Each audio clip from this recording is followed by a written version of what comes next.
Hi, I'm Reverend Keith Mazingo. I'm the pastor at Metropolitan Community Church of Baton Rouge. And I'm Brandolyn Mangum Deere. I'm the pastor at Joshua Generation, Hattiesburg, Mississippi. And we're here today to talk about our partnership covenant that we have, that we started together several years ago, lasted for 2 years, even though it's a one-year contract. And our church reached out, and their church reached out, and Reverend Rochelle Brown was over the emerging church ministries for our denomination.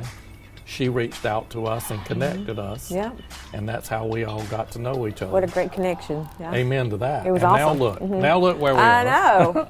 I know. We started out in a really small community center that was like a living room, the size of a living room. So we only had room for, and this was tight, maybe 20 chairs, the fold-out metal chairs. And we didn't have any space to grow.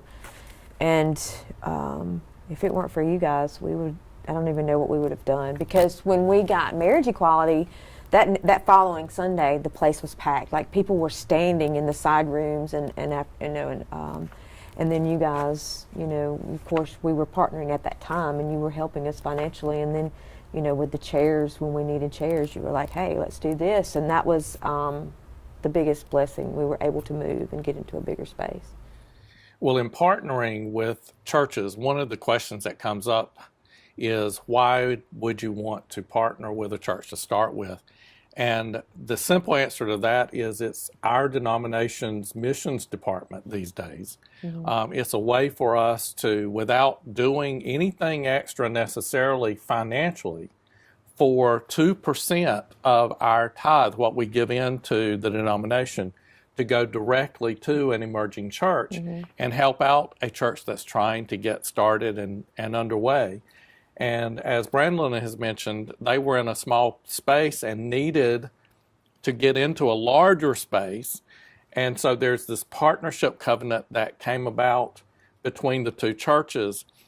Here we are in Louisiana, but one of my goals in going to Louisiana to pastor to start with was that we could put a church, somehow we could get a church in Mississippi. And we had been working on it for several years, and then Brandolyn came along, and the opportunity just fell in our laps almost, because you were like, we're having church. Oh yeah, I was doing it. Whether, I had made up my mind that we needed a church, and that was, we just kind of stepped out of the boat running, and you guys came along, thank God, because we would have sunk without you. I mean, we would have. We had nothing, and then you guys came along. And, the financial support's wonderful, and that kept us above water many, many, many months. But I think the spiritual support and just the moral support and being able to call you and, call your church members. I felt like family the first time I walked into your church. It was like, I know these people and they know me, and we just kind of connected in a really amazing way. It was a supernatural thing. But the spiritual support, I think, was probably the most important aspect of the partnership. For me, it helped me more than anything, I think. Because I didn't think I would ever have a pastor again because of everything that I had been through, in my former church. But when I met you, I tell people that's my pastor, and so you're my pastor, and that means more to me than anything, I think. Well, it means a lot to hear you say that. I know that we had the advantage of only being 2.5 hours away. Right. It's not quite the same when you partner with a church on the other side of the world. Right. You can't always go and visit and have your church members back and forth. But part of what our goal was not just to send them a check once a month. It's not just a partnership for finances to help you get started, but we had a lot of resources. We are an old established church. Here we were at the time like 32, 33 years old in Baton Rouge. Wow. We have leadership covenants. We have our own local bylaws that we could share. We have our membership packets. So I was able to physically come and not just send those packets to her, but it's not just what we can do as the church that is sending out items. this was an intergenerational partnership as well. As she said, I'm her pastor. I'm also old enough to be her dad. My congregation is older and established. Hers is not just a new work, an emerging church, but as you can see from her style and my style, and you can tell when you walk in the doors of her church, she's in a college town where lots of young people were here, lots of people that were very active in marriage equality, working tirelessly. She's been on the steps. So one of the partnerships, one of the things that we got from having Brandolin and Joshua Generation as a partner was we needed some help for justice issues. And we needed some help with children's ministry. A lot of her people are young and have children or babies, and they have children's ministries. A lot of my people are grandparents or my own age or a little bit younger, and it's only been since we partnered with you that a whole lot of our people have started fostering children, adopting children, and we have children's church now every Sunday. That's awesome. And it's off of the resources we gained from having you to fall back on. That's awesome. That's awesome. I'm glad that you have a children's ministry. I think that's a big thing, especially in the LGBT community. It's and people ask me all the time, "Do you have a children's ministry?" I'm like, "We sure do. Bring your kids. Just bring them." And I think that's important, especially now that the rights have changed. A lot of, I know in Mississippi we've just gained the right for adoption. Same-sex couples can now adopt. I don't know what the Louisiana law is, but I know everything's getting, better for our community and families and gay, queer families. So that's awesome. That's exciting. Yes, it is. As she mentioned, we did provide administrative support. So we did have manuals that we were able to send, our bylaws for them to look at.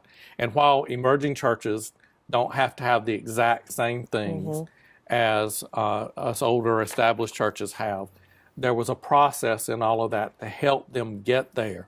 And we were blessed that they started working immediately and that you had some very talented people. You had, an accountant already built in. So our treasurer was able to come and offer support and teach them, here's what we do. We use Servant Keeper for our attendance. So we were able to help get them established and able to keep up with attendance. And so they were to provide us with the information with their records each week, and we were then to send them information, and our board was able to interact with their board to get them established until, one of the reasons we did it for 2 years until they could get started on their own and feel sure about it. So we were there as a backup. We did it the first year to help get them out of that initial building and established. Then the second year we opted to do it again so that we could continue that basic month-to-month support. It wasn't just about sending a check, even though, because it wasn't that much. Right. I mean, it was probably $200 or less every month. But it was something that they could count on, and it was one way for one MCC to look after another MCC and say, we are invested in this. You planted the seeds and you watered it and you kept it up, and you were talking about your bylaws. Your bylaws are our bylaws, basically. I mean, we took your bylaws and just basically were able to say, oh, well, we want this and we like this, and we just kind of, it was plug and play at that point. We put our names in there and our, a couple little changes, and we were, before we knew it, we were a church. And we would have never been that without you. We would still be struggling probably in that small little living room, had it not been for Baton Rouge. And maybe you want to tell them a little bit about what happened with you in that first 2 years. In moving from that living room, you actually moved 3 more times. We did. We moved from the living room and we subleased a small area that was probably, I would say, 500 square feet. So we had 82 chairs, and we had the chairs that you guys, provided for us. We had 82 chairs. We had 100 chairs, but we could only fit 82 in this space. When I say 82 chairs, they were jammed in there. Yes, they were. And the first Sunday, we had 80 people. And so we knew that wasn't going to be enough. And we found this space, and it was 1,600 square feet. And so we got all of our chairs in here, and they fit perfect. We were able to fit all 100 chairs in here. And we outgrew it. We outgrew it in a matter of like months. And so the building next door came open, and then the building, we were able to get 3 spots in this one.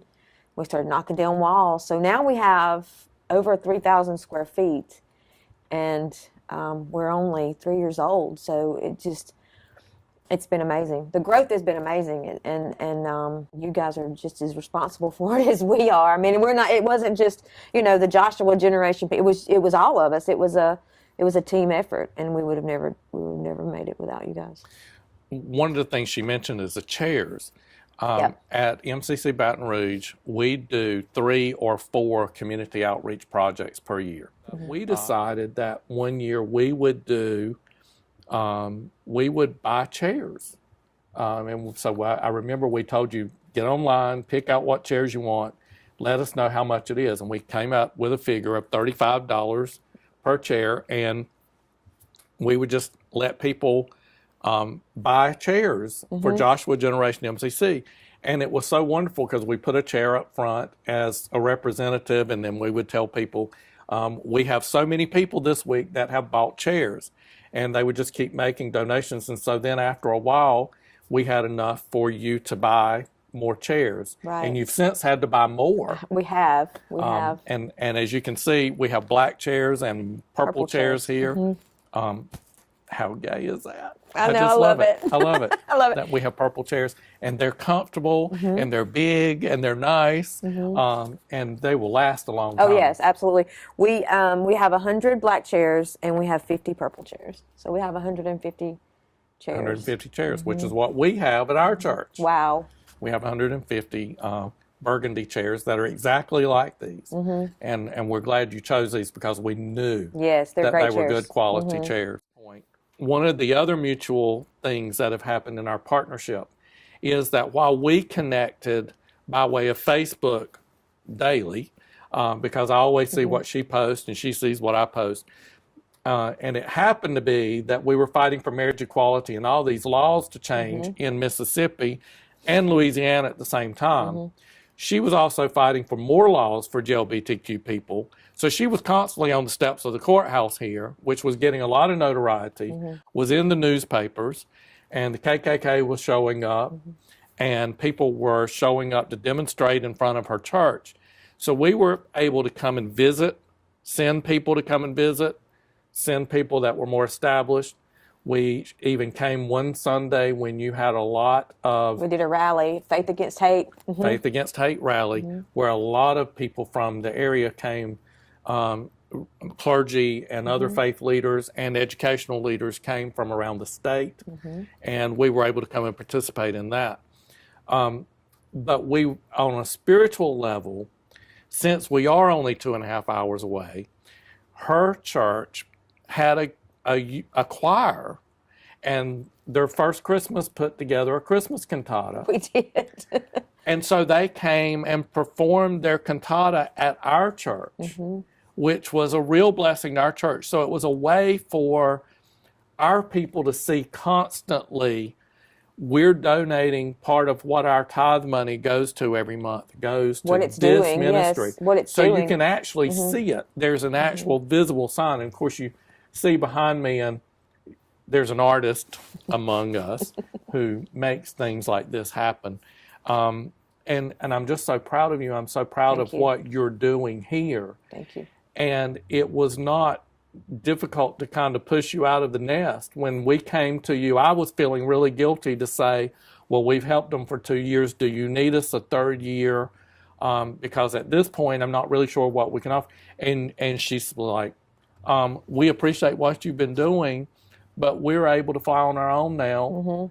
And now you told me today. We want to find a church to support. Yeah, that's our goal. We want to, because I know how important it was for our church that you guys supported us and partnered with us. So we are looking diligently right now to find the right emerging ministry to partner with and be able to, pay that forward. I'm really looking forward to that. So that's our goal. And trust me, it won't be long before both you and I are, our churches are sponsoring, because we're already in touch with Reverend Wanda Floyd and Emerging Churches, and we're just delighted to work with her to make this happen. I'm excited about it. Our church is excited about it. I think our goal for this year is to find an emerging ministry. So we're really looking forward to it. We're ready. I mean, I'm excited about it. I can't wait. Let's do it. I know what the results are, so we wanna do the same thing. And that's why we wanted to be here today, for you to actually see for yourself what's happening here. Partner with us on Facebook. Our pages are there. Mine is MCC Baton Rouge. Joshua Generation MCC. And you can find us easily and just see what happens. And you can also watch us live worship every week. That's right. We live stream all of our services. So. She taught us that. That was one of the things that comes. They also do selfies every Sunday. Hashtag JGMCC. Yeah. Sunday selfie. Yeah. It's kind of part of our culture. We're kind of getting there. Well, We're posting pictures, but we're not all doing the selfies at the same time. You should just give selfie sticks at Christmas. I'm still learning.